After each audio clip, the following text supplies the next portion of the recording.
ଧର୍ମ ଅନୁରାଗରେ, ଅନୁଷ୍ଠାନରେ ନୁହେଁ। ହୃଦୟର ପବିତ୍ର ଓ ଅକପଟ ପ୍ରେମ ହିଁ ଧର୍ମ। ଯଦି ଦେହ ମନ ଶୁଦ୍ଧ ନ ହୁଏ, ତେବେ ମନ୍ଦିରକୁ ଯାଇ ଶିବ ପୂଜା କରିବା ବୃଥା। ଯେଉଁମାନଙ୍କର ଦେହ ମନ ପବିତ୍ର, ଶିବ ସେମାନଙ୍କର ହିଁ ପ୍ରାର୍ଥନା ଶୁଣନ୍ତି। ପୁଣି ଯେଉଁମାନେ ଅଶୁଦ୍ଧ ସ୍ୱଭାବ ହୋଇ ମଧ୍ୟ ଅନ୍ୟକୁ ଧର୍ମ ଶିକ୍ଷା ଦେବାକୁ ଯାଆନ୍ତି, ସେମାନେ ଅସଦ୍ଗତି ପ୍ରାପ୍ତ ହୁଅନ୍ତି। ବାହ୍ୟ ପୂଜା ମାନସ ପୂଜାର ବହିରଙ୍ଗ ମାତ୍ର। ମାନସ ପୂଜା ଓ ଚିତ୍ତ ଶୁଦ୍ଧି ହିଁ ଅସଲ ଜିନିଷ। ଏଗୁଡ଼ିକ ନ ରହିଲେ ବାହ୍ୟ ପୂଜାରେ କୌଣସି ଫଳ ଲାଭ ହୁଏ ନାହିଁ। ଏହି କଳିଯୁଗରେ ଲୋକେ ଏତେ ହୀନ ସ୍ୱଭାବ ହୋଇ ପଡ଼ିଛନ୍ତି ଯେ ସେମାନେ ମନେ କରନ୍ତି ସେମାନେ ଯାହା ଖୁସି କରନ୍ତୁ ନା କାହିଁକି, ତୀର୍ଥସ୍ଥାନକୁ ଗମନ କରିବା ମାତ୍ରେ ସେମାନଙ୍କର ପାପ କ୍ଷାଳିତ ହୋଇଯିବ। କିନ୍ତୁ ପ୍ରକୃତ ପକ୍ଷରେ ଯଦି କେହି ଅପବିତ୍ର ଭାବରେ କୌଣସି ତୀର୍ଥକୁ ଗମନ କରେ, ତେବେ ସେଠାରେ ଅନ୍ୟାନ୍ୟ ବ୍ୟକ୍ତିଙ୍କର ଯେତେ ପାପ ସେ ସବୁ ତାହା ଦେହରେ ପ୍ରବେଶ କରେ। ସେତେବେଳେ ତାକୁ ଆହୁରି ଗୁରୁତର ପାପ ବୋଝ ନେଇ ଗୃହକୁ ଫେରିବାକୁ ହୁଏ। ତୀର୍ଥରେ ସାଧୁଗଣ ବାସ କରନ୍ତି। ସେଠାରେ ଅନ୍ୟାନ୍ୟ ପବିତ୍ର ଭାବୋଦ୍ଦୀପକ ବସ୍ତୁ ସମୂହ ମଧ୍ୟ ଥାଏ। କିନ୍ତୁ ଯଦି କୌଣସି ସ୍ଥାନରେ କେବଳ କେତେଜଣ ସାଧୁ ବ୍ୟକ୍ତି ବାସ କରନ୍ତି, ଅଥଚ ସେଠାରେ ଯଦି ଗୋଟିଏ ହେଲେ ମନ୍ଦିର ନଥାଏ, ତାହାକୁ ହିଁ ତୀର୍ଥ କହିବାକୁ ହେବ। ଯଦି କୌଣସି ସ୍ଥାନରେ ଶତ ଶତ ମନ୍ଦିର ଥାଏ, ଅଥଚ ଯଦି ସେଠାରେ ଅନେକ ଅସାଧୁ ଲୋକ ବାସ କରନ୍ତି, ତେବେ ସେହି ସ୍ଥାନର ଆଉ ତୀର୍ଥାତ୍ୱ ରହେ ନାହିଁ। ପୁଣି ତୀର୍ଥରେ ବାସ କରିବା ମଧ୍ୟ ଅତି କଠିନ ବ୍ୟାପାର, କାରଣ ଅନ୍ୟ ସ୍ଥାନର ପାପ ତୀର୍ଥରେ ଖଣ୍ଡିତ ହୁଏ, କିନ୍ତୁ ତୀର୍ଥର ପାପ କାହିଁରେ ଖଣ୍ଡିତ ହୁଏ ନାହିଁ। ସକଳ ଉପାସନାର ସାର ଏହି: ଶୁଦ୍ଧ ଚିତ୍ତ ହେବା ଏବଂ ଅନ୍ୟର କଲ୍ୟାଣ ସାଧନ କରିବା।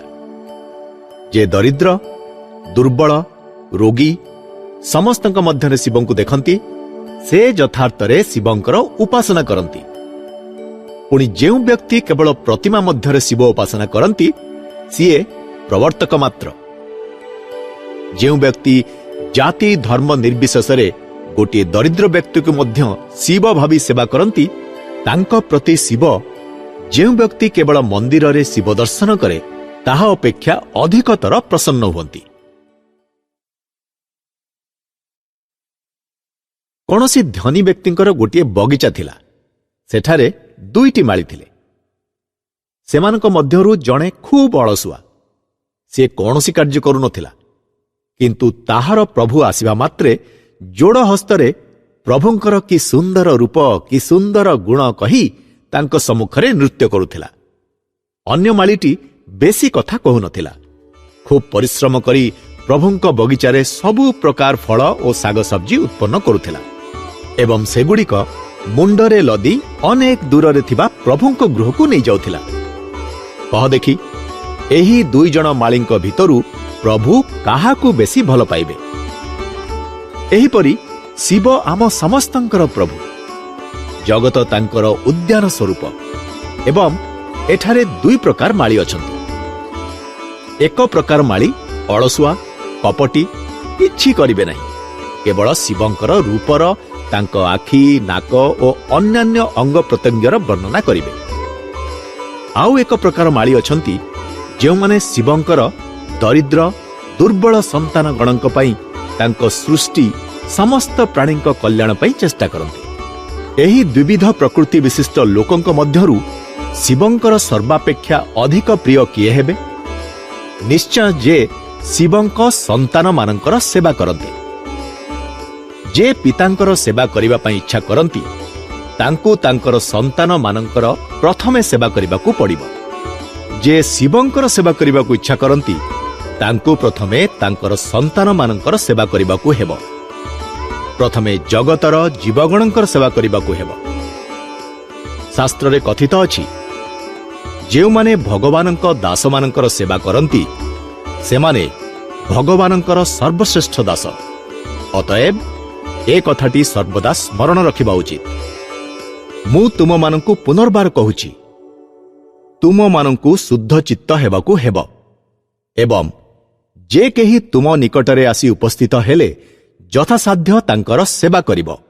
ଏହିପରି ଭାବରେ ପରର ସେବା ଶୁଭକର୍ମ ଏହି ସତ୍କର୍ମ ବଳରେ ଚିତ୍ତ ଶୁଦ୍ଧ ହୁଏ ଏବଂ ସମସ୍ତଙ୍କ ମଧ୍ୟରେ ଅନ୍ତରରେ ଯେଉଁ ଶିବ ରହିଛନ୍ତି ସିଏ ପ୍ରକାଶିତ ହୁଅନ୍ତି। ସିଏ ସମସ୍ତଙ୍କ ହୃଦୟରେ ବିରାଜମାନ। ଯଦି ଦର୍ପଣ ଉପରେ ମଇଳା ଓ ଧୂଳି ରହିଥାଏ ତେବେ ସେଥିରେ ଆମେ ଆମର ମୂର୍ତ୍ତି ଦେଖିବାକୁ ପାଉନାହିଁ। ଆଉ ହୃଦୟ ଦର୍ପଣରେ ମଧ୍ୟ ଏହିପରି ଅଜ୍ଞାନ ଓ ପାପର ମଇଳା ରହିଛି। ସର୍ବାପେକ୍ଷା ପ୍ରଧାନ ପାପ ସ୍ୱାର୍ଥପରତା। ପ୍ରଥମେ ନିଜର କଥା ଚିନ୍ତା କରିବା। ଯିଏ ମନେ କରେ ମୁଁ ଆଗେ ଖାଇବି, ମୁଁ ଅନ୍ୟ ଅପେକ୍ଷା ଅଧିକ ଐଶ୍ୱର୍ଯ୍ୟଶାଳୀ ହେବି, ମୁଁ ସର୍ବସମ୍ପଦର ଅଧିକାରୀ ହେବି, ଯିଏ ମନେ କରେ ମୁଁ ଅନ୍ୟମାନଙ୍କର ଆଗକୁ ସ୍ୱର୍ଗକୁ ଯିବି, ମୁଁ ଅନ୍ୟମାନଙ୍କ ଆଗରୁ ମୁକ୍ତି ଲାଭ କରିବି, ସେହି ବ୍ୟକ୍ତି ହିଁ ସ୍ୱାର୍ଥପର। ସ୍ୱାର୍ଥଶୂନ୍ୟ ବ୍ୟକ୍ତି କହେ ମୋର ପାଳି ସମସ୍ତଙ୍କ ପଛରେ, ମୁଁ ସ୍ୱର୍ଗକୁ ଯିବାକୁ ଚାହେଁ ନାହିଁ। ଯଦି ମୋର ଭ୍ରାତୃବର୍ଗଙ୍କ ସାହାଯ୍ୟ ପାଇଁ ନରକକୁ ଯିବାକୁ ପଡ଼େ ତାହା ପାଇଁ ମଧ୍ୟ ମୁଁ ପ୍ରସ୍ତୁତ ଅଛି। କିଏ ଧାର୍ମିକ ବା ଅଧାର୍ମିକ ପରୀକ୍ଷା କରିବାକୁ ହେଲେ ଦେଖିବାକୁ ପଡ଼ିବ ସେ ବ୍ୟକ୍ତି କେତେ ଦୂର ନିଃସ୍ୱାର୍ଥପର। ଯେ ଅଧିକ ନିଃସ୍ୱାର୍ଥପର ସେ ଅଧିକ ଧାର୍ମିକ। ସିଏ ଶିବଙ୍କର ସାମୀପ୍ୟ ଲାଭ କରେ। ସେ ପଣ୍ଡିତ ହେଉ, ସେ ମୂର୍ଖ ହେଉ, ସେ ଶିବଙ୍କର ବିଷୟ କିଛି ଜାଣୁ ବା ନ ଜାଣୁ, ସେ ଅପର ବ୍ୟକ୍ତି ଅପେକ୍ଷା ଶିବଙ୍କର ଅଧିକ ନିକଟବର୍ତ୍ତୀ। ପୁଣି ଯଦି କେହି ସ୍ୱାର୍ଥପର ହୁଏ, ସେ ଯଦି ଜଗତରେ ଯେତେ ଦେବ ମନ୍ଦିର ଅଛି ସବୁ ଦେଖିଥାଏ, ସବୁ ତୀର୍ଥ ଦର୍ଶନ କରି ଆସିଥାଏ, ସେ ଯଦି ଚିତାବାଘ ପରି ସାଜି ବସିଥାଏ, ତାହା ହେଲେ ମଧ୍ୟ ସେ ଶିବଙ୍କ ଠାରୁ ଅନେକ ଦୂରରେ ଅବସ୍ଥିତ।